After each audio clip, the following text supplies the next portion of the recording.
muchas gracias. No sabía que iban a presentar ese video, que hacía evidente que yo no hacía nada ahí. Mi esposa cuando vio trabajando dijo, oiga, pero necesitan que alguien los dirija, sí. Bueno, muchas gracias a todos. Bueno, desearles también en el Señor y en oración un año lleno de la bendición del Señor, que sea bendición en todos los aspectos de su vida y de su familia, ¿verdad? Que Dios los bendiga grandemente. Siempre cuando hacemos un primer servicio del año, marcamos en un sentido nuestro año, en propósitos, resoluciones, iniciativas. Es histórico, por lo menos en las congregaciones del Redil, que final de enero, cuando todo el mundo se reincorpora de vacaciones, y febrero, son los años de más alta asistencia. No sé si es en todas las demás iglesias así. Tal vez es porque, claro, la pesa da testimonio contra nosotros, la evaluación del fin de año y también los anhelos y las búsquedas del año nuevo nos hacen muy bien llevar en humildad ante el Señor a decir, yo necesito poner mi vida delante del Señor y pedir las misericordias, la gracia de Dios. Así que muchas gracias por venir hoy y por unirse a una congregación cristiana para escuchar la palabra de Dios y adorar a Cristo y tener comunión los unos con los otros. Me han pedido que comente algo sobre los niños y seguramente lo vamos a comentar a través del año porque es una de las cosas que queremos afinar este año en nuestra vida como iglesia, y es: padres de familia y también abuelos, hagan todo lo posible porque sus niños estén a su lado durante la celebración y la adoración. Los pedagogos cada vez nos informan de nuevos fenómenos sociales y uno de los fenómenos es la incapacidad de esta generación de concentrarse. Cada vez es más difícil concentrarse. Seguramente mientras yo estoy hablando usted está pensando en mil cosas. Para los niños es mucho más difícil ahora. Así que padres de familia que tiene a su niño a su lado, le está ayudando para toda su vida a concentrarse. Pero más que eso es a estar en medio del pueblo del Señor, a escuchar la palabra del Señor, a estar quieto y tranquilo, ¿cierto? A controlar todos esos ímpetus muy comunes en esta generación de sobreentretenimiento y de sobreexposición a informaciones. Entonces poder quedar un momento y orar y participar. Y mucho más importante, padres de familia, es que tu hijo o tu hija te vea adorar a Dios. Nosotros somos marcados por el ejemplo de nuestros padres. Papá que no adora, no espere que su hijo adore. Mamá que no adore, no espere eso. Es decir, nuestros hijos quizás se demoran muchos años, yo creo que a veces se demoran muchos años en volver a los caminos, a la senda antigua que papá y mamá trazaron. Pero en la mayoría de los casos volvemos a pensar en los buenos ejemplos que papá o mamá nos dieron. Mi papá hacía esto. Y nos demoramos a veces décadas en admitirlo y humildemente decir, y yo debo hacer lo mismo. Y entonces que se vuelva una tradición entre nosotros, que los niños estén al lado de sus papás, su papá, su mamá, y que ellos vean a papá y mamá adorar y que papá y mamá ayuden a los niños a concentrarse y a participar en medio del pueblo del Señor con el canto y demás. Así que esta recomendación muy sabiamente viene de parte de William y Mónica, los directores del Redil Junior, y me pidieron que especialmente se las dejara conocer el día de hoy. Bueno, para un día como hoy, siempre uno como pastor y maestro y expositor de la Biblia piensa, bueno, ¿cuál es un buen lugar y referente bíblico? Porque no hacemos un pequeño pare en las series de exposiciones bíblicas. Entonces, bueno, el Señor me ha llevado en estos días a un capítulo que los que estudian mucho la Biblia, los teólogos, todas estas personas nos hablan de referencias primarias, es decir, de textos que en la Biblia, toda la Biblia es inspirada por Dios, pero textos que en la Biblia son tan nutrientes, tan esenciales para nuestra fe. Entonces quiero invitarlos hoy a el libro de Romanos en el capítulo 12. Así que abra su Biblia en Romanos 12. Si usted no tuviera una Biblia de papel en su casa, sería un honor para nosotros regalarle una Biblia. Si no tiene una Biblia, una copia por lo menos de la Biblia en su casa, les animo mucho a tener la Biblia en papel. A propósito de esto de la concentración y de los desafíos de esta generación, el libro es muy importante para recuperar niveles de concentración.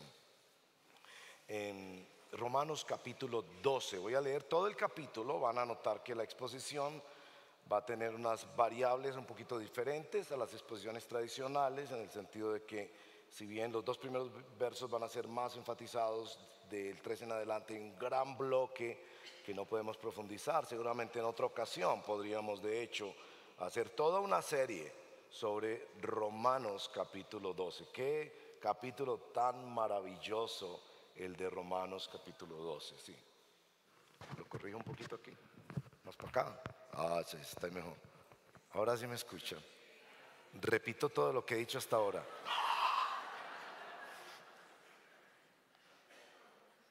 Es como cuando le brindan a uno una comida, ¿no? Y a uno no le gustó mucho.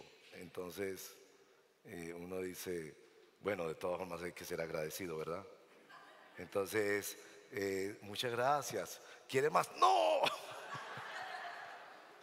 Eso más o menos ve la cara que ustedes hicieron. Bueno, yo sé que yo hablo demasiado.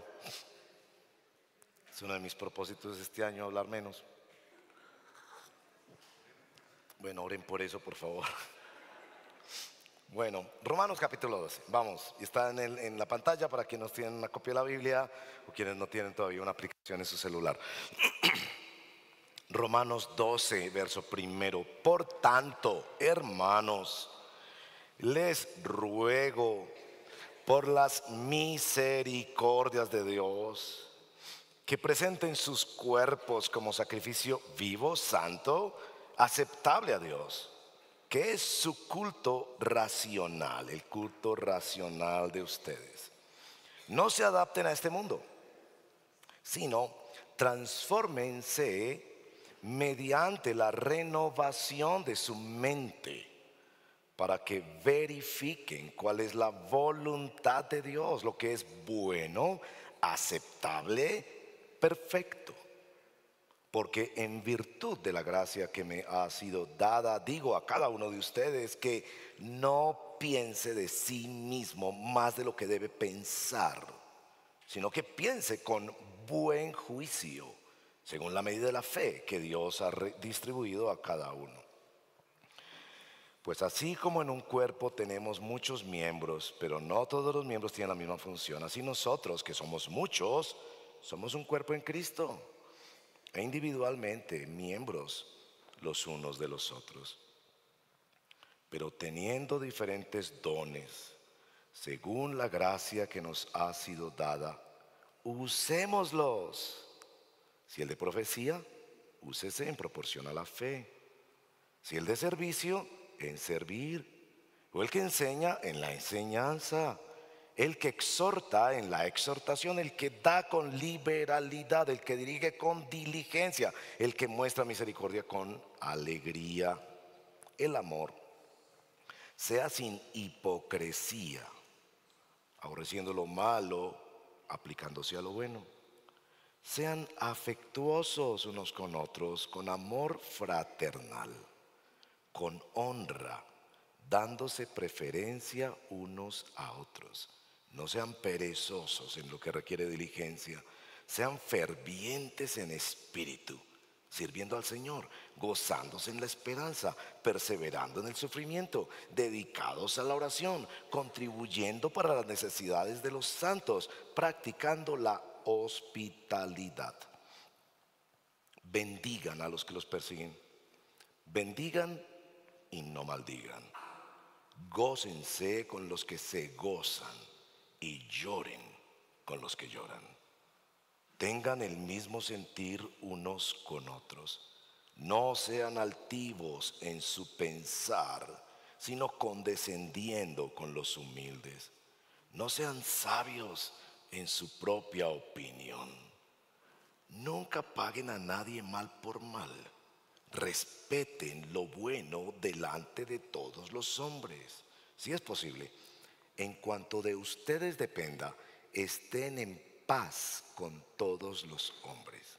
Amados, nunca tomen venganza ustedes mismos, sino den lugar a la ira de Dios, porque escrito está: mía es la venganza, yo pagaré, dice el Señor.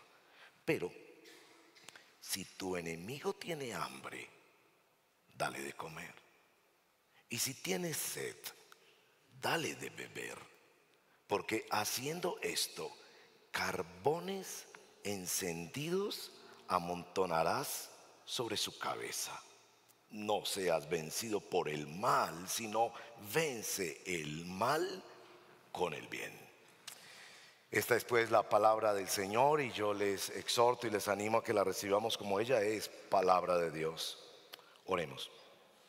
Señor, gracias por esta preciosa escritura que ha sido referencia para nuestro caminar cristiano por todos los siglos, y particularmente en la vida de tus hijos y de este servidor y de muchos. Yo sé, siempre es un lugar donde vamos una y otra vez a buscar consuelo, dirección, sabiduría, control de nuestras emociones, nuevos caminos donde de nuevo seamos humillados ante ti para reconocer la profunda dependencia que tenemos de tu misericordia. Por favor, guíanos en este tiempo de compartir, y que toda la alabanza, la honra y la gloria sean para la fuente, Padre de consolación, Dios de toda misericordia, que, como decíamos en el canto, hace cada mañana nuevas y frescas misericordias para poner carbones encendidos sobre nuestra cabeza, para que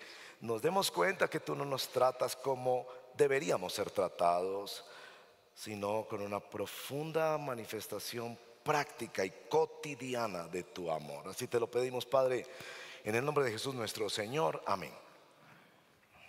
La estructura del texto es muy importante, y los que nos enseñan a estudiar la Biblia hacen mucho hincapié en la estructura de los textos. Es un texto extraño por varias cosas. La primera es que el primer verso habla de la adoración, ¿no?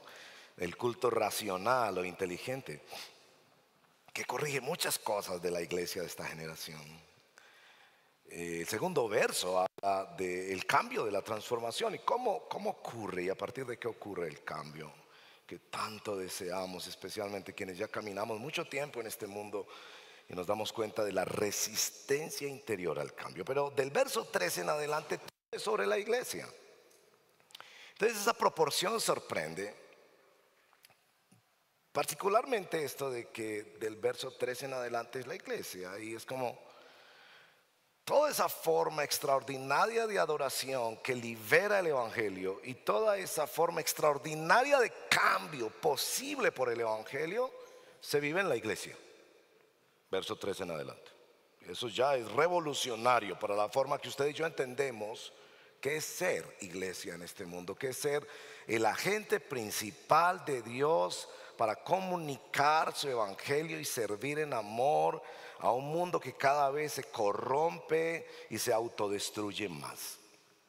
Pero una cosa mucho más sorprendente de este texto es el resumen que Pablo hace. En el verso primero ustedes van a notar este resumen que los estudiosos del libro de Romanos, ustedes seguramente saben que Romanos es reconocido quizás como el texto más denso, más completo de toda la Sagrada Escritura, que estudiosos piensan que si desapareciera la Biblia y solo conserváramos a Romanos sería suficiente. Por supuesto, toda la palabra es para nuestra edificación, pero Romanos, por favor, Romanos, la carta que transformó la historia humana. Y entonces Pablo resume Romanos 1 al 11 en una frase. Y la frase aparece en el verso primero del capítulo 12, que es la gran división del libro de Romanos. Y esta es la frase: las misericordias de Dios. Entonces todo lo que va a decir de ahí en adelante es, Pablo está diciendo, si puedo resumir toda esta densa teología de Romanos 1 al 11, se resume en esta frase: las misericordias de Dios. Ahora, esto nos deja un pensamiento muy importante, porque la mayoría de las veces que usted y yo presentamos el Evangelio, empezamos con la frase: Dios te ama. Pero Pablo no resume todo el Evangelio diciendo, les ruego por los amores de Dios, sino por las misericordias de Dios. Yo sé que cuando nosotros decimos para comenzar la evangelización, tengo una buena noticia, el Evangelio es una buena noticia, Dios te ama, esperamos que la respuesta de la otra persona sea como la reacción de una jovencita colegiala a quien una compañerita le dice en tono de secreto que el galán del colegio está enamorado de ella. Tú no sabías que ese fulanito está enamorado de ti. Entonces uno como que espera que cuando una persona escuche Dios te ama, diga wow. Ahora, eso tiene un problema. ¿Qué tal si la colegiala en cuestión no le cae bien el galán del colegio? ¿Por qué Pablo decide hacer este ruego no basado en las esperanzas de Dios, en los planes de Dios, en las bendiciones de Dios, que tiene más para bendecirnos que nosotros para pedirle, en los amores de Dios, sino que es muy específico y muy fino Pablo en decirle ruego por las misericordias de Dios? Les voy a explicar por qué. A los seres humanos no nos gusta que nos tengan misericordia. Nosotros preferimos que nos hablen de amor, no de misericordia. La palabra misericordia da la impresión de que uno no merece algo y de que le están teniendo lástima. De hecho, la palabra misericordia viene del latín dar el corazón al miserable. Por eso preferimos que nos hablen de Dios te ama en lugar de Dios te tiene misericordia. Imagínense, en una boda, yo presido la bendición sobre muchas bodas, no sé por qué, tal vez porque soy viejo, por alguna razón. Me piden que dirija ese momento tan precioso de las familias. Imagínense que en el altar el joven mira en el momento de los votos, que es el momento más importante de una boda, los votos. El joven mira a la señorita y le dice, te tengo tanta misericordia que me voy a casar contigo. Por supuesto, ella prefiere que le diga, te tengo tanto amor, porque el amor le da a ella la sensación de que ella es amable, de que ella se merece ese amor. Como que, oh, por fin lo descubriste que tan maravillosa soy, por eso me amas y te vas a casar conmigo. Pues no nos gusta la palabra misericordia, porque la palabra misericordia entraña la profunda necesidad y el no merecimiento del objeto de ese amor. Por eso la misericordia es el amor aplicado a quien no lo merece. Es que cuando yo comparto el Evangelio comenzando con Dios te ama, aunque no hay nada ilegítimo en esa frase, el texto bíblico dice de tal manera amó Dios al mundo, no hay nada ilegítimo en usar esa expresión. Pero el problema es que cuando tú le dices a una persona Dios te ama, hay dos problemas que ocurren generalmente. En primer lugar, que la persona no está interesada. Es como cuando en el colegio una chica se enamoraba de ti o un chico se enamoraba de ti, a ti no te interesaba. Ay, que fulano está enamorado de ti. se volvía casi un problema, uno ya quería esquivarlo. ¿Qué tal si yo le digo a alguien, Dios te ama? Esa persona dice, me parece muy bien, pero pues yo no necesito eso. Pues no sé, pues muchas gracias, pero... Y el segundo problema que ocurre es que la persona piensa que lo merece. Oh, qué tan grande es Dios, que por fin se dio cuenta qué tan maravilloso soy yo y por eso me ama.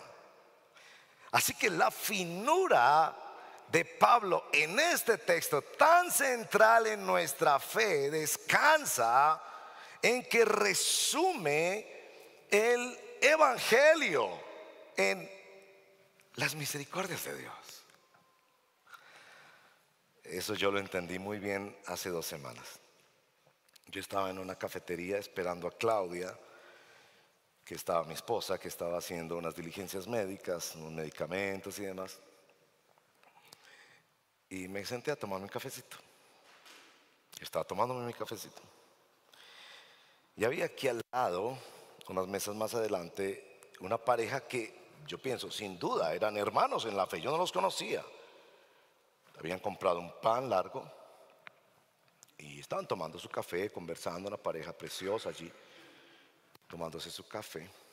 Y en ese momento llegó un, como llamamos a veces, un habitante de la calle, estas personas que viven en la calle, oliendo terriblemente, con su saco de cositas, de muy mal aspecto. Él pasó al lado, como pidiendo algo seguramente. Y este hombre se paró y le dijo, ¿usted quisiera este pan? Y él, sí, dijo. Y le entregó el pan. Y algo se movió dentro de este hermano y fue y lo abrazó. Y yo estoy viendo la escena. ¡Wow! Y claro, me siento como una cucaracha porque digo yo, ojalá nadie aquí sepa que yo soy pastor, pues yo ni siquiera le ofrecí un tinto a este tipo. Cuando lo está abrazando, yo escuché toda la escena. Cuando lo está abrazando le dice, Dios te ama. Ahora usted no está preparado para lo que siguió. Porque inmediatamente él se separó, dijo, que Dios me ama. Como dicen los de la calle, no, pa, no diga eso. ¿Usted cree que si Dios me amara yo estaría así? No, que va que Dios me ama. Y el hombre que no sabía, el hermano este cristiano que no sabía cómo manejar la escena, le dijo, pero se toma un cafecito. Sí, me tomo un cafecito, pero no me diga que Dios me ama. ¿Usted cree que yo estaría así si Dios me ama? Él se fue a buscar el café. Yo me quedé viendo la escena, pensando. El hombre empezó a vociferar. Todo eso, no me acuerdo de los detalles, pero ¿cómo así que Dios me ama? Yo no estaría así. Yo le recibo el pan, pero ¿cuál que Dios me ama? Una escena muy difícil. Al final, el hombre cogió ese pan otra vez de la mesa, se paró y se fue vociferando. Ni siquiera esperó a que le llegara el cafecito.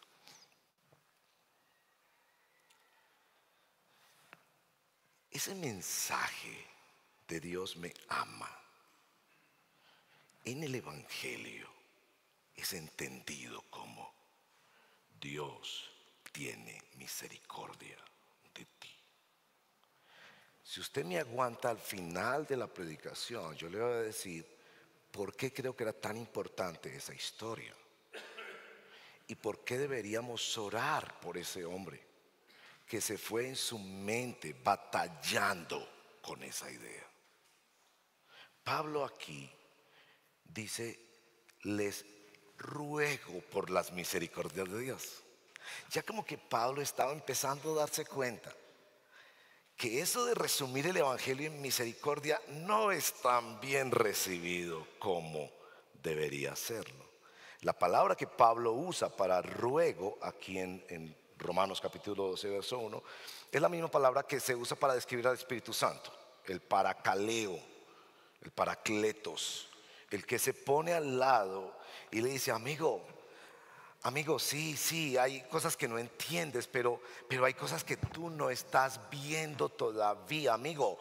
Yo sé tus sentimientos, son muy difíciles, pero escucha más, abrí los ojos más, atendé más, pedí más consejo. Amigo, yo te ruego, te ruego, te ruego. Eso es lo que Pablo está haciendo aquí. Le ruego por las misericordias de Dios. Y entonces lo que Pablo va a mostrar en este capítulo son tres cosas. Primero, cómo las misericordias de Dios nos mueven, y particularmente nos mueven en adoración. Segundo lugar, cómo las misericordias de Dios nos cambian la vida, nos transforman las misericordias de Dios. Pero también cómo las misericordias de Dios nos enseñan el lugar favorito de Dios para trabajar con las personas y mostrarles su misericordia. ¿Y saben cuál es ese lugar? ¿Saben cuál es el hospital favorito de Dios para trabajar con las personas? La escuela favorita de Dios para trabajar con las personas. El campo de entrenamiento favorito de Dios para trabajar con las personas a partir de su misericordia. Eso se llama la iglesia local. No la iglesia linda en todo el mundo, no, la iglesia en un local, la iglesia localizada en el tiempo y el espacio. Y por eso es que la estructura de este texto es así. Les suelta todo este asunto, pura teología, versos 1 y 2, y después les dice, esta es la forma en la que Dios trabaja, con su misericordia. Bueno, entonces primero, ¿cómo nos mueve Dios? Todo lo que muestra el verso primero tiene que ver con adoración. Ustedes pueden leerlo ahí claramente. Les ruego por la misericordia de Dios que presenten sus cuerpos. Es una palabra del Antiguo Testamento para que entiendan lo que él quiere decir, sacrificio. Pero estos no son sacrificios rituales, sino vivo, santo, aceptable a Dios, que es el culto inteligente. La palabra inteligente ahí o racional es la palabra lógicos, de donde viene la palabra lógica. Es lógico que adoremos. Es lógico. Si tú estabas a punto de morirte y una persona te dio el riñón que tú necesitabas, por favor, tú no vas a salir del hospital siendo indiferente a esa persona. Usted va a pensar, ¿qué necesita? ¿Qué le puedo hacer? ¿Cómo lo puedo admirar? ¿Cómo puedo publicar? Decir a todo el mundo, infinitas gracias, toda la vida le quiero decir. Es lo lógico es que entreguemos nuestro cuerpo por entero, del todo, a la adoración. Tenga mucho cuidado. Por el bien de su propia alma, tenga mucho cuidado. Cuando usted oye que otros adoran a Cristo, otros cantan o recitan o confiesan o evangelizan o sirven en el nombre de Cristo, y usted está ahí indiferente, mucho cuidado. Eso está indicando qué nivel de entendimiento y de comprensión tiene usted de lo que Dios hizo en la cruz del Calvario por usted. Porque probablemente cuando una persona constantemente es fría e indiferente, Pablo dice, no le ha amanecido. Como el novio que llega a hacer la visita, no sonríe, no se acerca, no dice nada, está como haciéndole un favor. Y en algún momento esa muchacha le va a decir, mijo, usted como que no quiere estar aquí, está en el lugar equivocado, terminemos esto mejor.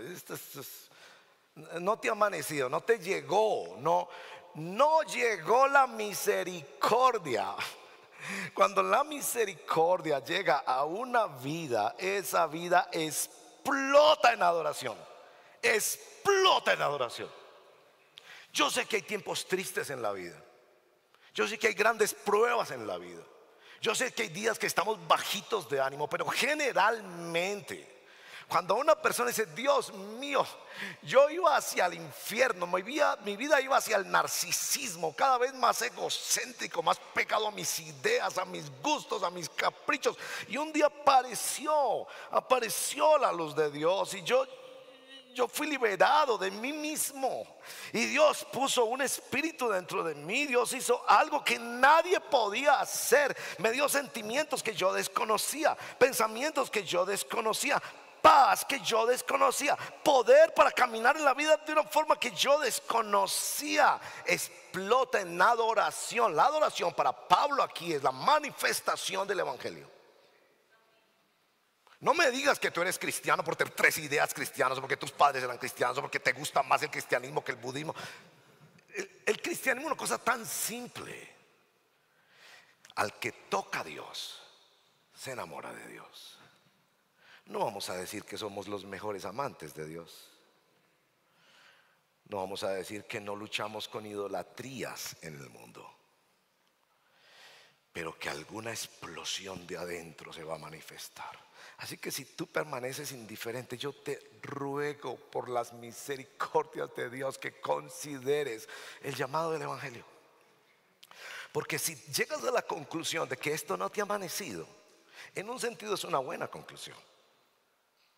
Darse cuenta a uno de que yo no he llegado a esto. Y entonces mi ruego es: búscalo. Temprano lo encuentran quienes lo buscan. Vengan a mí todos los términos de la tierra. Ven al encuentro con tu Dios. Dios está llamándote. Aún con ese vacío que tú percibes, Dios te está llamando. Y la palabra de Dios dice: el corazón humillado, contrito y arrepentido, Él no lo rechaza. Así que hay promesa para quien busca al Señor. Dice: Señor, esto no me ha amanecido. Señor, por favor, dame esto, que yo no lo puedo producir con religión o filosofía. Yo no lo puedo producir, pero tú lo puedes hacer en mí. Para Pablo, las misericordias de Dios mueven a una adoración. Y por supuesto es una adoración basada en Dios.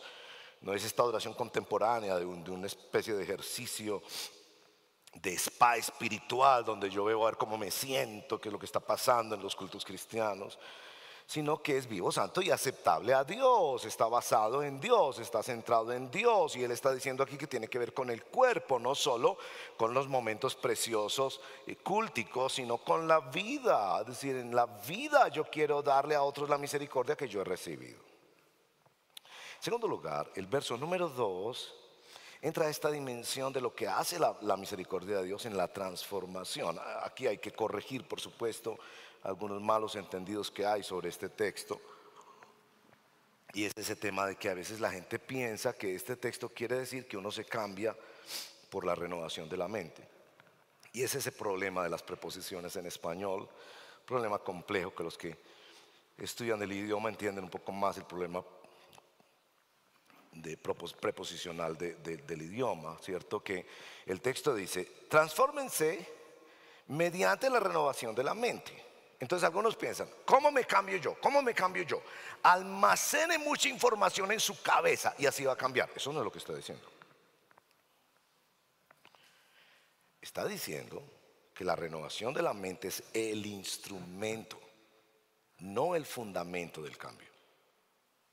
El fundamento del cambio es las misericordias de Dios. Luego, la renovación de la mente, ¿a qué se refiere? No a almacenar más información religiosa, sino a meditar profundamente en las misericordias de Dios. Es que usted y yo necesitamos pensar profundamente en las misericordias de Dios. ¿A usted no le pasa que uno se acostumbra a recibir favores? Yo les he contado eso del Señor, una historia que tenemos en el segundo redil que plantamos. Este señor llegaba todos los días y le dábamos cafecito con pan.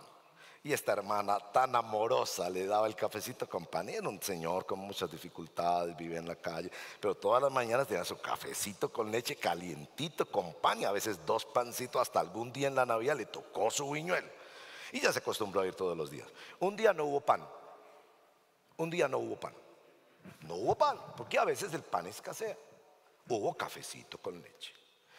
Mire, este señor se pegó esa enojada, gritó en la calle y yo tuve que salir porque tenía temor que le hiciera algo a esta hermana. Y le dije: te llamo a la policía, decime qué hago con vos. Y era gritando que ustedes son no sé qué, no sé por qué. Ese día no hubo pan. Pregunta: ¿él tenía derecho al pan? No, no. lo recibía de misericordia. Y nosotros teníamos la bendición y el privilegio de ser instrumentos de Dios para llevar ese pan a una persona necesitada. Pero esa persona se acostumbró a que la misericordia era un derecho. Y entonces cuando no llegó lo que él esperaba, el malo es Dios. Tú tienes un cuerpo que no es tuyo. Tienes un tiempo que no es tuyo. Tienes unos dones que no son tuyos. Tienes unos recursos que no son tuyos, que son prestados generosamente por Dios por N tiempo, yo no sé cuánto tiempo. Pero cuando Dios decide quitarte uno de ellos, oh problema. Es decir, que en lugar de Dios ser Dios, se vuelve nuestro siervo. Demuéstreme pues que usted existe y que yo consiga el mejor trabajo de la ciudad, y si no, no vuelvo a esa iglesia, o no abro la Biblia, o no pienso en usted, o digo que usted no existe. ¿Creen que eso es legítimo? Necesitamos pensar profundamente en la voluntad de Dios.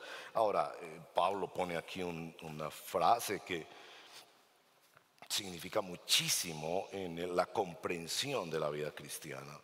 La traducción de Nueva Biblia de las Américas, que es la traducción al español que nosotros usamos, porque creemos que es actualmente la más acertada como traducción, corrige algunas cosas, por supuesto, de la hermosa Reina Valera o de la Nueva Traducción Viviente, de la versión internacional, etcétera, etcétera. Aquí él dice, ¿para qué? Para que la Reina Valera dice, comprueben. ¿Ven la palabra aquí? Verifiquen. Verifiquen. Es como que Dios dice, yo quiero que tú lo pruebes por ti mismo. Pruébalo. Prueben y vean que Dios es bueno. Pruébalo. El texto está escrito en una forma muy particular para indicar, con esto de bueno, aceptable, perfecto, que esa voluntad de Dios tiene todos los componentes más exquisitos que un ser humano podría pensar, pero que finalmente es la voluntad de Dios, no es tu voluntad, es la voluntad de Dios. Y nadie lo va a poder probar por ti, tú lo tienes que probar. Que el lugar de mayor felicidad, de mayor consuelo, de mayor paz que pudieras conocer en este mundo, que donde siempre habrá aflicción, el mayor lugar será la voluntad de Dios. Mi amigo, no hay lugar más seguro que la voluntad de Dios. No hay lugar más feliz que la voluntad de Dios. No hay lugar más placentero que la voluntad de Dios. El mundo te va a proponer otra cosa, tu carne te va a proponer otra cosa, Satanás te va a proponer otra cosa, pero él está diciendo aquí, verifícalo. El texto también indica que Dios tiene planes, que Dios va adelante preparando un camino y te dice, yo ya tengo eso preparado, yo sé para dónde va usted, ¿quiere ir? Yo sé qué va a pasar mañana, ¿quieres ir conmigo a ese mañana? Si quieres sigue jugando a que es un destino incierto y el mundo se acabará y todo se apagará como una lámpara, se desconecta, sigo pensando eso, pero yo tengo un plan para ti. ¿Quieres verificarlo conmigo? Y Pablo de nuevo, como tomando el lugar del Espíritu Santo, se pone a rogar y a decir al lado, el Señor te dice, yo sé los planes que tengo para ustedes, planes de paz, de shalom, de prosperidad, para que tú llegues a tener esperanza. Verifícalo. Esto es algo tan maravilloso, pero a mí me parece de todas formas que con toda la teología que hay en este texto, lo más sorprendente de este texto es lo que sigue a partir del verso 3. Porque sin duda Pablo escribe este texto para la iglesia, y ahí yo sí tengo que decirle, tenga cuidado cuando usted lee la Biblia. Hay textos en la Biblia que son estrictamente escritos para los cristianos. Como si yo cojo una carta de León, nuestro hermano León, que le escribe a sus hijos, ahí le dejo esa casa es para usted, ¿cierto? Entonces yo cojo esa carta Y digo, uy, el hermano León me dejó una casa. Y hermano, los hijos van a decir, no, no, no, no, no, no, no, no, no, no. Esa carta iba dirigida a nosotros los hijos. Y es muy importante eso, porque la gente se equivoca mucho en la lectura bíblica sobre este tema. Y toman promesas de Dios que Dios le ha hecho a los suyos, no a todo el mundo. Yo sé que hay cosas que Dios en la Biblia también claramente le dice a todo el mundo. Claro, vengan a mí todos los términos de la tierra. Si tus pecados fueran como la grana, como la nieve, serán emblanquecidos. Vengan hoy los que están trabajados y cargados. Hay textos bíblicos que claramente son para toda la humanidad.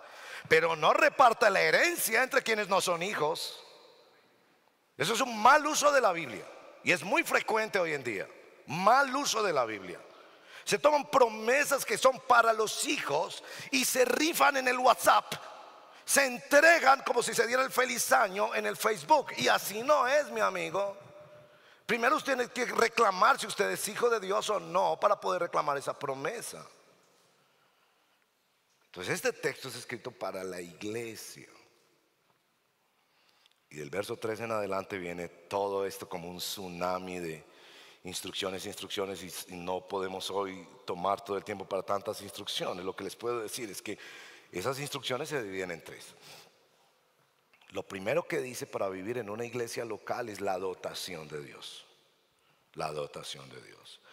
En español no se ve tan claramente como en el idioma en que fue escrito el Nuevo Testamento, que es en el griego. Pero desde el verso 3 Pablo está hablando de dones espirituales. Él dice, en virtud de la gracia que me ha sido dada. ¿A qué gracia se refiere? ¿A qué don se refiere Pablo? Pablo se está recibiendo a esta gracia. Miren pues la gracia. La gracia de la que Pablo habla aquí es pensar de uno de sí mismo de la manera correcta. La Reina Valera decía con cordura, pensar con sensatez, como se debe pensar uno de uno mismo. Ahí está. Eso es un don de Dios. ¿Cómo te ves a ti mismo? Y es sencillito, sencillito, la vida no es tan complicada. Pablo está diciendo que esa gracia, ese don, es uno verse a la luz de la misericordia de Dios. Si lo que yo tengo, lo que yo soy, lo que yo he vivido es por la pura misericordia de Dios. Pablo le dice a los corintios, ¿qué tienes que tú no hayas recibido? Dime qué tienes que tú no hayas recibido.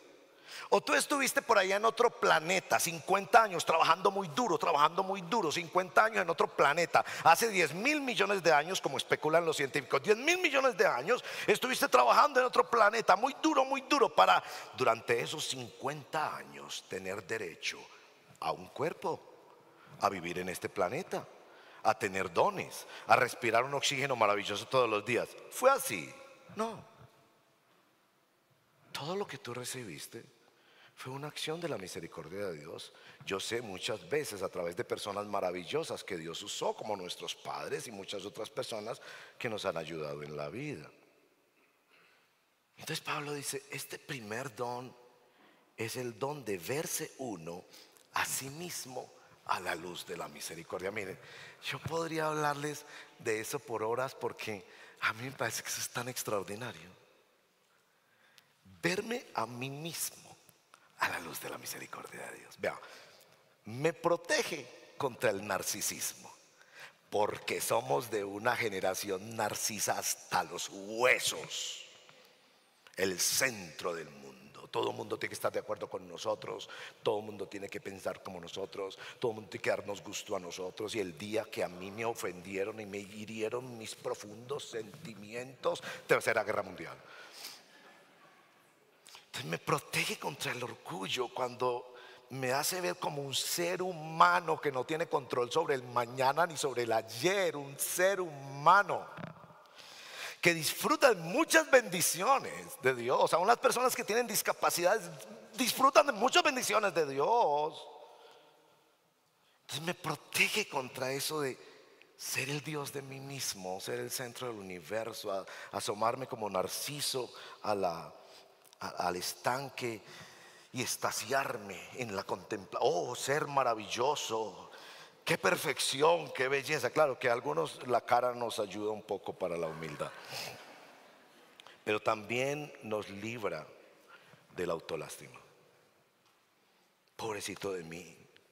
Todo mundo sí, pero yo no. Es decir, ¿qué forma de Dios darnos un don?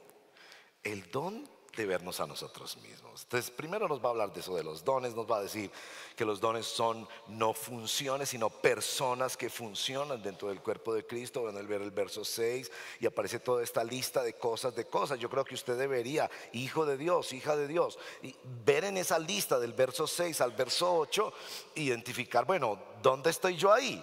¿Cierto?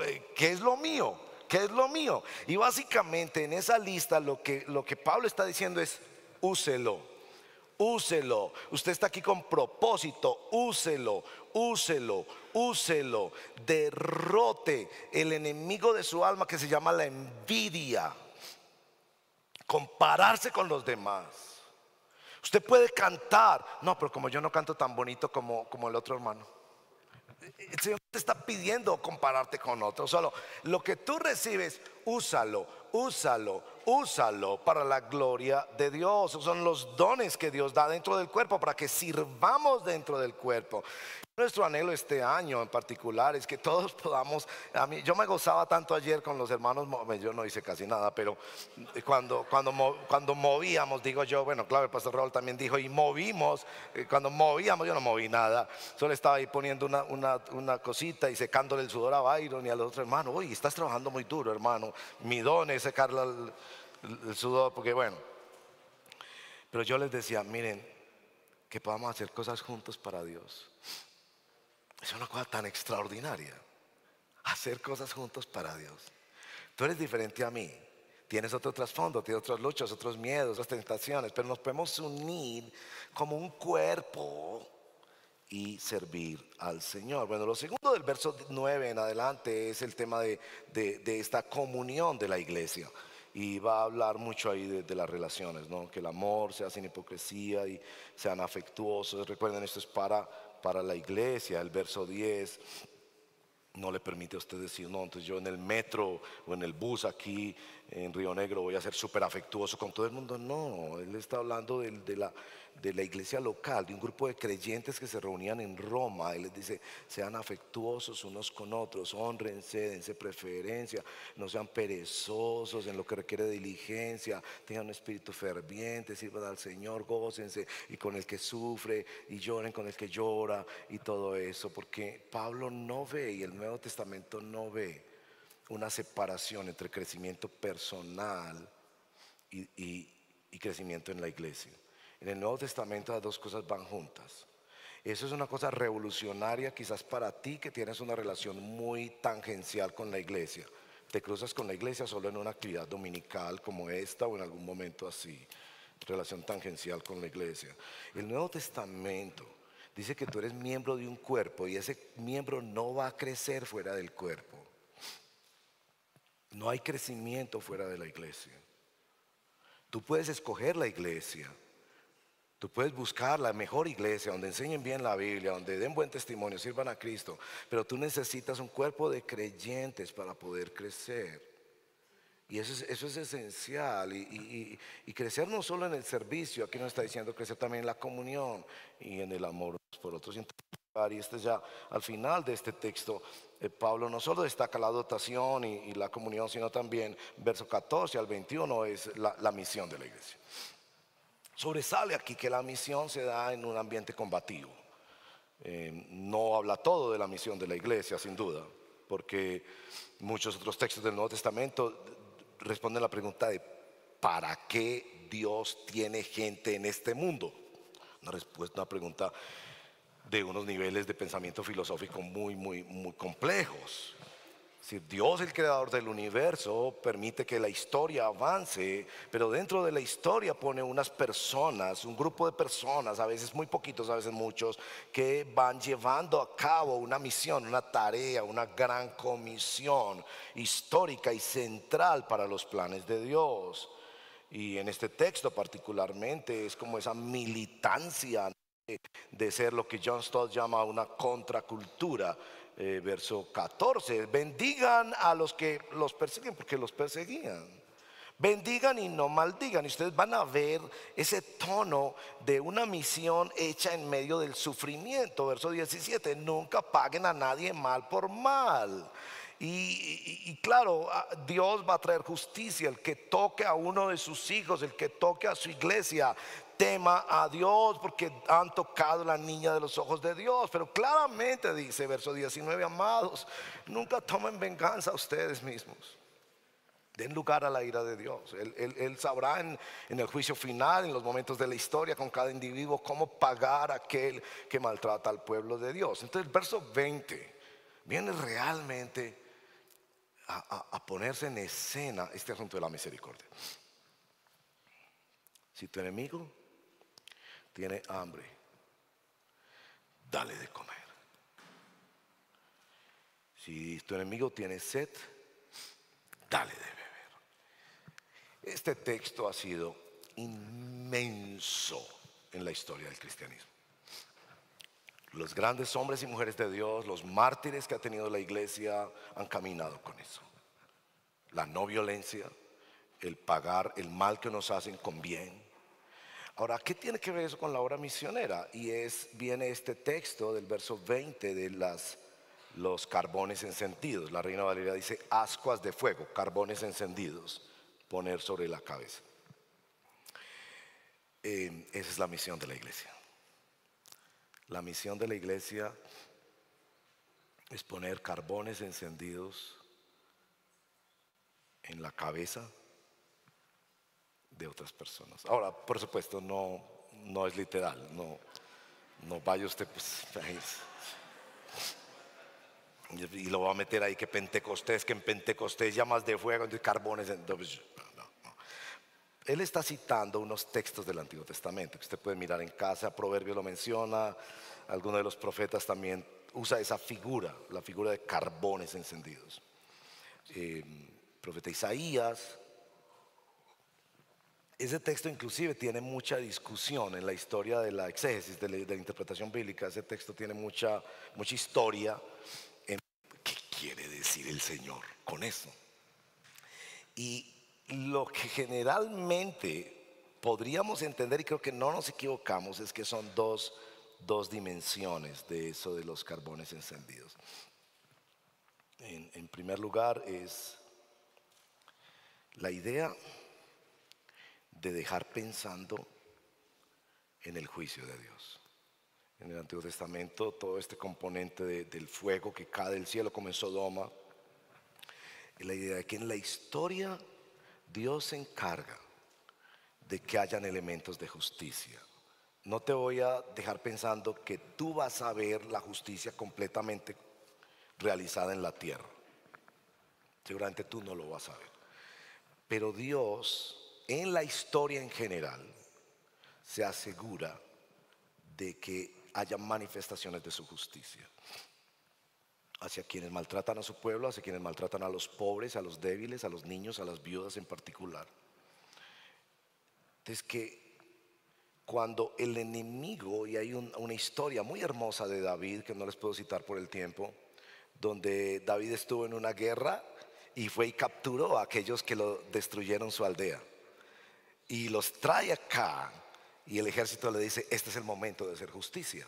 Ellos deben pagar por lo que hicieron en nuestra aldea. Y en esa época eran esas guerras tribales despiadadas, complejas de entender en la historia actual.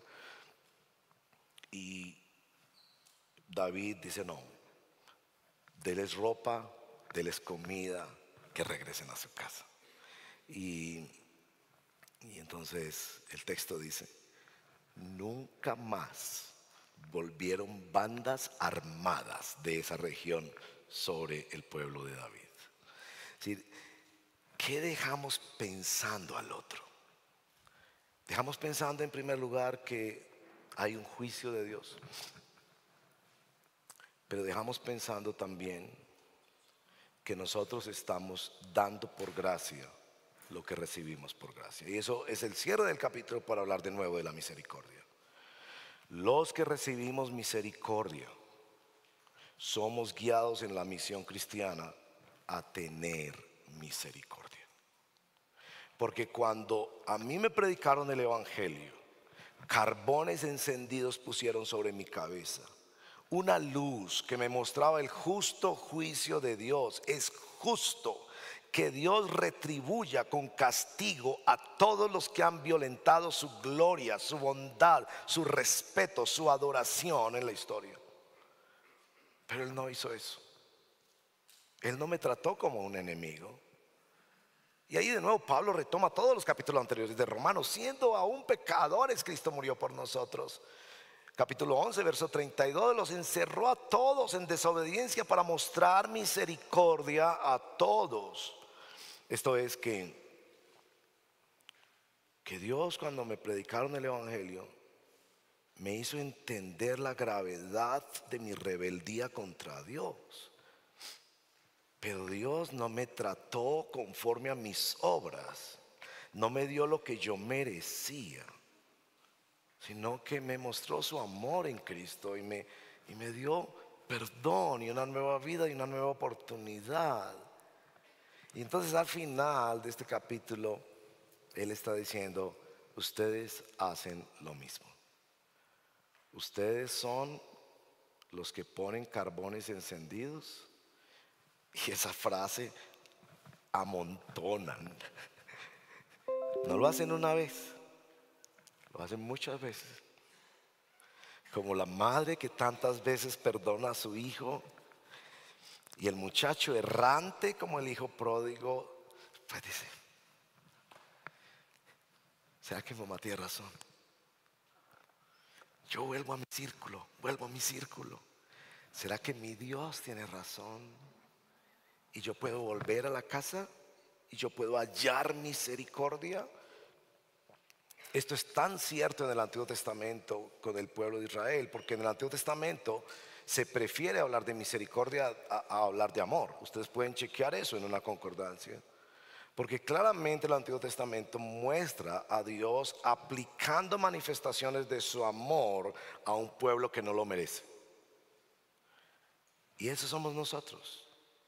Dios aplica permanentemente manifestaciones de su amor a aquellos que no lo merecemos.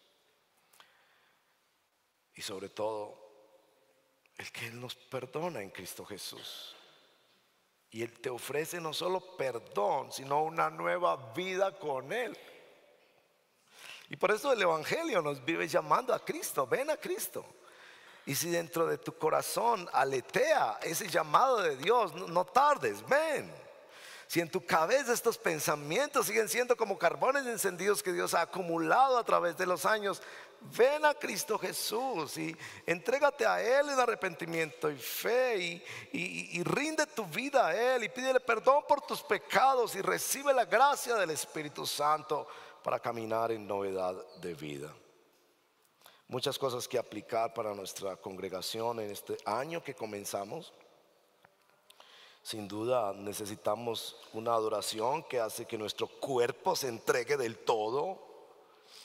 Sin duda necesitamos cambiar a partir del pensamiento y de la meditación en las misericordias de Dios.